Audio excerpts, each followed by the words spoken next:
Now let's talk about financial independence. How to become rich by 40, 35 if you're extra bright, much sooner if you find an opportunity like I did. Let me show you how I did it. Financial independence. First of all, I like the phrase financial independence. Some people are a little bit concerned about using the word becoming rich or becoming wealthy, and I can understand that. I struggled a little bit with this. Is it okay to go for becoming rich, go for becoming wealthy? And maybe that's a bit too strong a word or strong a term. So here's what I've come up with that I think is comfortable for me, and that is how to become financially independent. I think it's every person's heritage here, especially in America, to become financially independent. Now, let me give you my definition of financial independence. Financial independence is the ability to live from the income of your own personal resources. Financial independence. Now it depends on how you want to live. If you need $2,000, $3,000 a month, if you need $4,000 or $5,000 a month, if you need $10,000 a month, some people may need, $100,000 a month. But whatever you would need to live, and you could earn that living from the income of your own personal resources, that's what I call financial freedom, financial independence. And let me show you how to acquire it. If you start at age 15, between ages 15 and 35 is 20 years. And in my personal opinion, based on my own studies and my own experience, 20 years, in my opinion, is enough time to become financially independent. If you're not, you don't live in the wrong country. Probably what's happened is you have the wrong plan. And it's easy to be a nice person with the wrong plan. I found that when I was 25 years old. I was broke at age 25, and I was a nice guy. You would have liked me. But I'm telling you, my plans up until then, especially my financial plan, left me broke. I totally changed it the next 6 years, and I became financially independent. So I know what I'm talking about. It is possible in a reasonable amount of time, 15 to 35, whatever, 20 years' time, enough time. You can do it in a much shorter period of time, like I did if you want to. But this is a reasonable enough time. But here's number one. First of all, you got to have the right philosophy. Philosophy is our ability to gather knowledge and sort through it and decide what's valuable. To develop a philosophy about life, a philosophy about our health, a philosophy about our family relationships, a philosophy about economics. And if you develop the right philosophy, that's what helps to set this sail, so that in 6 years it takes you where you want to go, instead of winding up like I did that first 6 years of my economics, broke, no money, empty bank account. The right philosophy. Now let me give you a couple of philosophies to consider. Here's the first one. It's called the philosophy of the poor. And here it is. Poor people usually spend their money and invest what's left. That's the philosophy of the poor. Now, here's the philosophy of the rich. Rich people invest their money and spend what's left. And here's the startling answer. It really doesn't matter what the amount is. What's most important is not the amount. What's really important is the philosophy. So I would ask you to adopt this philosophy of spending after you have invested. Invest first, then spend. And I've got a little formula that I'm going to share with you.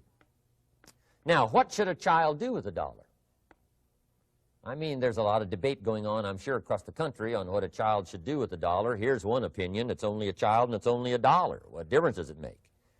Well, in my opinion, it makes all the difference in the world. A person's economic future starts with a child with a dollar. Somebody says, oh, no, you're only young once. Let him spend it all. Well, when would you hope that would stop? Somebody says, well, wait till he's 50 and broke like me, and then he'll learn. Well, no, we don't want to wait that long. If I would have known earlier than age 25, I would have changed. In high school, if they would have had classes called Wealth 1, Wealth 2, I'd have taken both classes. I would not have waited until age 25. So, the earlier the better. So, what should a child do with a dollar? Here's the simple premise to begin with. Don't spend it all. And if a child wants to spend the whole dollar, you got to say, hey, don't spend it all. You know, don't spend it all. They'll say, why not? It's my dollar. I earned it. You say, I know you earned it, but don't spend it all. They'll still say, why not? Say, let me show you why not. So you put them in your car, take them to the other side of town, and show them where people live that spend the whole dollar. You just drive them around. Kids learn best by visual. Just drive around and say, would you like to live here? Kid says, no. Would you like to live like these people live? Kid says, no, no. Then you can't spend the whole dollar. So kids will get the message. So, you know, take them to the other side of town and show them around, unless you already live there, and then just show them around. Anyway, don't spend the whole dollar. Now, let me give you my best view of what to do with the dollar. And I promise you, if you started at age 15, now if you're over 15, right, you've still got plenty of time. You still got 20 years. You know, if you're 30, you've still got 20 years. I mean, you know, you still got plenty of time to start what I'm about to share with you. What to do with a dollar. Here's my first bit of advice. Never spend more than 70 cents. Never spend more than 70 cents. Now, you got to pick some number, and the number you pick is going to be determined by your philosophy. It's going to be determined by what you've been taught or your experience teaching yourself. When I first met my teacher, Mr. Schoaf, I was at about 110% of each dollar. You know, I'm down at budget finance, hawking my furniture and my car one more time. And then I learned a whole better formula for financial independence. Number one, don't spend more than 70 cents. Now, kids say to me, well, okay, what do I do with the other 30 cents? And here's what I teach them. 10 cents for charity. Charity or church, or helping people that can't help themselves. 10 cents to support worthy projects. Projects that you feel good about. 10 cents out of every dollar. It's called being generous with part of what you've taken out of society. Now, in my opinion, nothing teaches us character better than generosity. No class, no teacher, no book teaches character better than generosity. And the best time to start is when the amounts are small. And I know if kids learn these lessons well, they'll give a dime out of a dollar, help people that can't help themselves, support worthy projects. Or if you belong to a church, they teach tithe, piece of. That's very important. Now, because when the amounts get larger, sometimes it's a little more difficult. You know, giving 100,000 out of a million, someone says, oh, if I had a million, I'd give 100,000. I'm not sure. That's a lot of money.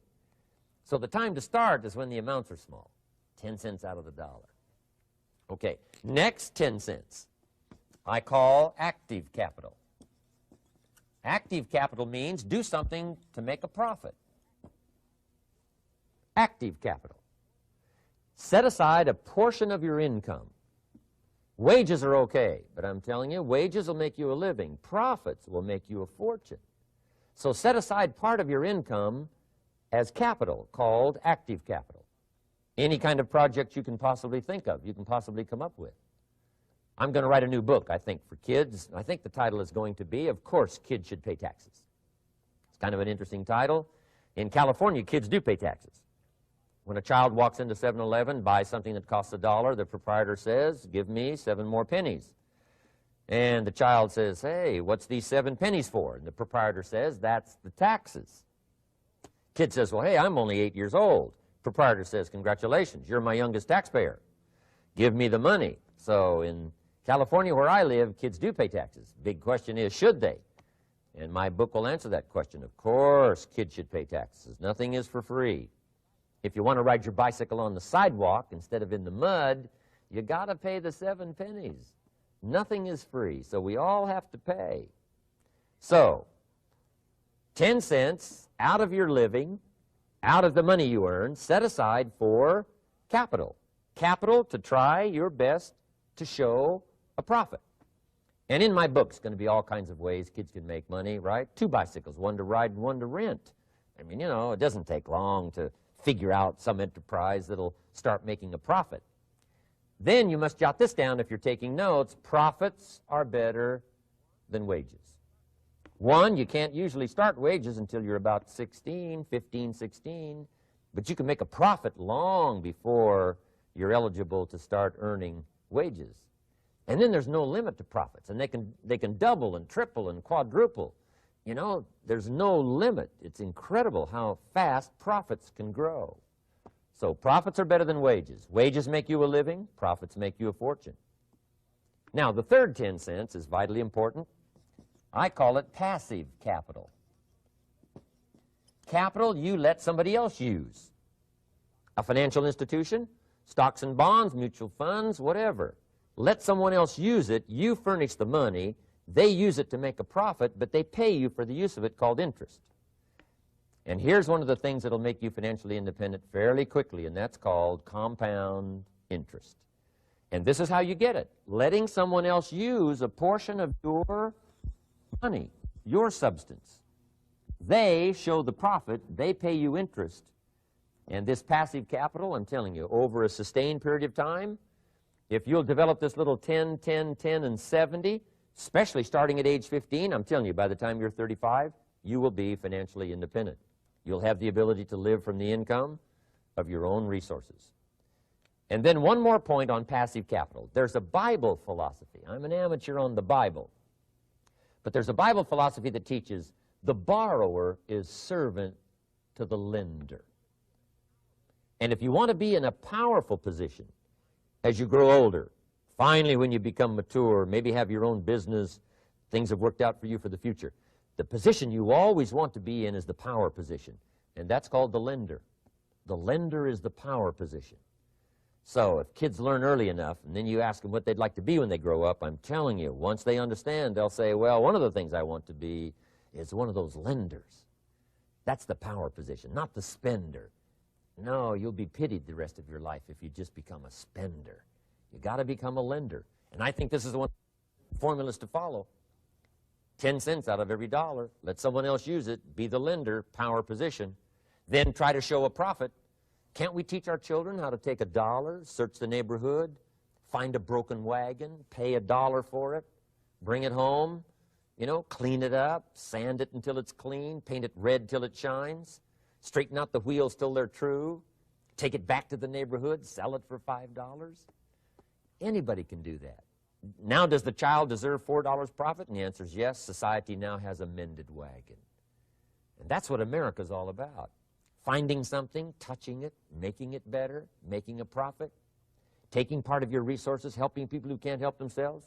Let someone else use it to make a profit. Some projects require more capital than one person has. Exciting. And then let them pay you for the use of it. America's had this philosophy now all these years. Communism has taught all these years capital belongs in the hands of the state, not in the hands of the people. We've been teaching all these years capital belongs in the hands of the people, not in the hands of the state. And we turned out to be right. Capital in the hands of the kids, capital in the hands of the people. Enterprises that make a profit, enterprises that grow. It's the hope of our future. So that little simple formula, I hope, will help you. Now, one more key on financial independence, and that is attitude. Attitude. Here's number one. I used to say, I hate to pay my bills.